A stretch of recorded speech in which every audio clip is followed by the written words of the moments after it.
شروع اللہ کا نام لے کر جو بڑا مہربان نہایت رحم والا ہے۔ قاف، قرآن مجید کی قسم کہ تم پیغمبر ہو۔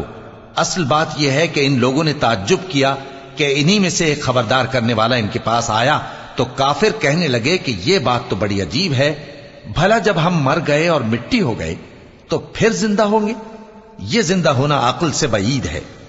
ان کے جسموں کو زمین جتنا کھا کھا کر کم کرتی جاتی ہے ہم کو معلوم ہے، اور ہمارے پاس تحریری یادداشت بھی ہے۔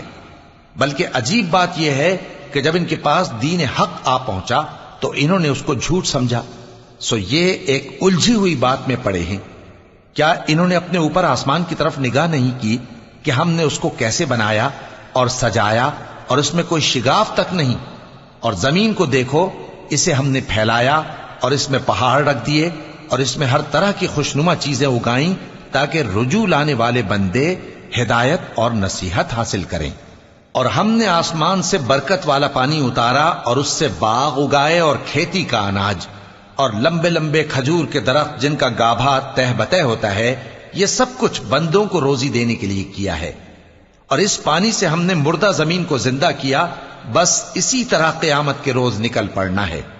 ان سے پہلے نوح کی قوم اور کنویں والے اور سمود والے لوگ جھٹلا چکے ہیں، اور عاد اور فرعون اور لوط کے بھائی اور بن کے رہنے والے اور تبا کی قوم، غرض ہر ایک نے پیغمبروں کو جھٹلایا تو ہماری دھمکی بھی پوری ہو کر رہی۔ تو کیا ہم پہلی بار پیدا کر کے تھک گئے؟ نہیں، بلکہ یہ اثر نو پیدا کرنے کے بارے میں شک میں پڑے ہوئے ہیں۔ اور ہم ہی نے انسان کو پیدا کیا ہے، اور جو خیالات اس کے دل میں گزرتے ہیں ہم ان کو جانتے ہیں، اور ہم تو رگ جان سے بھی زیادہ اس کے قریب ہیں۔ جب وہ کوئی کام کرتا ہے تو دو لکھنے والے جو دائیں بائیں بیٹھے ہیں لکھ لیتے ہیں۔ کوئی بات اس کی زبان پر نہیں آتی مگر ایک نگہبان اس کے پاس لکھ لینے کو تیار رہتا ہے۔ اور موت کی بے ہوشی حقیقت کھولنے کو طاری ہو گئی۔ اے انسان، یہی وہ حالت ہے جس سے تو بھاگتا تھا، اور سور پھونکا جائے گا، یہی عذاب کی دھمکی کا دن ہے۔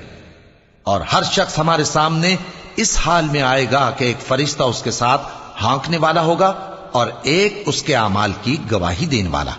یہ وہ دن ہے کہ اس سے تو غافل ہو رہا تھا، اب ہم نے تجھ پر سے پردہ اٹھا دیا تو آج تیری نگاہ تیز ہے۔ اور اس کا ہم نشیں فرشتہ کہے گا کہ یہ اعمال نامہ میرے پاس تیار ہے۔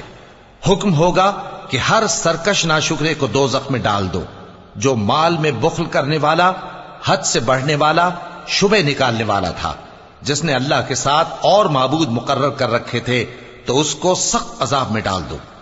اس کا ساتھی شیطان کہے گا کہ اے ہمارے پروردگار، میں نے اس کو گمراہ نہیں کیا تھا بلکہ یہ آپ ہی رستے سے دور بھٹکا ہوا تھا۔ اللہ کہے گا کہ میرے حضور میں رد و قد نہ کرو، میں تمہارے پاس پہلے ہی عذاب کی وعید بھیج چکا تھا۔ میرے ہاں بات بدلہ نہیں کرتی، اور میں بندوں پر ظلم کرنے والا نہیں۔ اس دن ہم دوزخ سے پوچھیں گے کہ کیا تو بھر گئی؟ وہ کہے گی کہ کچھ اور بھی ہے۔ اور بہشت پرہیزگاروں کے قریب کر دی جائے گی کہ ان سے مطلق دور نہ ہوگی۔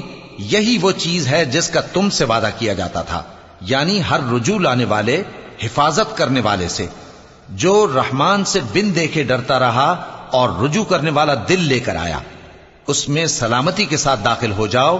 یہ ہمیشہ رہنے کا دن ہے، وہاں جو چاہیں گے ان کے لیے حاضر ہوگا۔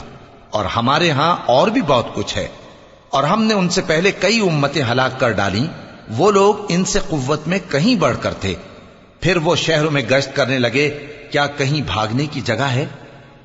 جو شخص دل آگاہ رکھتا ہے یا دل سے متوجہ ہو کر سنتا ہے، اس کے لیے اس میں نصیحت ہے۔ اور ہم نے آسمانوں اور زمین کو اور جو مخلوقات ان میں ہے سب کو 6 دن میں بنا دیا، اور ہم کو ذرا بھی تھکن نہیں ہوئی۔ تو جو کچھ یہ کفار بکتے ہیں اس پر صبر کرو، اور آفتاب کے طلوع ہونے سے پہلے اور اس کے غروب ہونے سے پہلے اپنے پروردگار کی تعریف کے ساتھ تسبیح کرتے رہو، اور رات کے بعض اوقات میں بھی اور نماز کے بعد بھی اسی کے نام کی تسبیح کیا کرو۔ اور سنو، جس دن پکارنے والا نزدیک کی جگہ سے پکارے گا، جس دن لوگ ایک زور کی آواز یقیناً سن لیں گے، وہی نکل پڑنے کا دن ہوگا۔ ہم ہی تو زندہ کرتے ہیں اور ہم ہی مارتے ہیں، اور ہمارے ہی پاس لوٹ کر آنا ہے۔ اس دن زمین ان پر سے پھٹ جائے گی اور وہ جھٹ پٹ نکل کھڑے ہوں گے۔ اس طرح سے جمع کرنا ہمیں آسان ہے۔ یہ لوگ جو کچھ کہتے ہیں ہمیں خوب معلوم ہے، اور تم ان پر زبردستی کرنے والے نہیں ہو۔ پس جو میرے عذاب کی دھمکی سے ڈرے اس کو قرآن کے ذریعے نصیحت کرتے رہو۔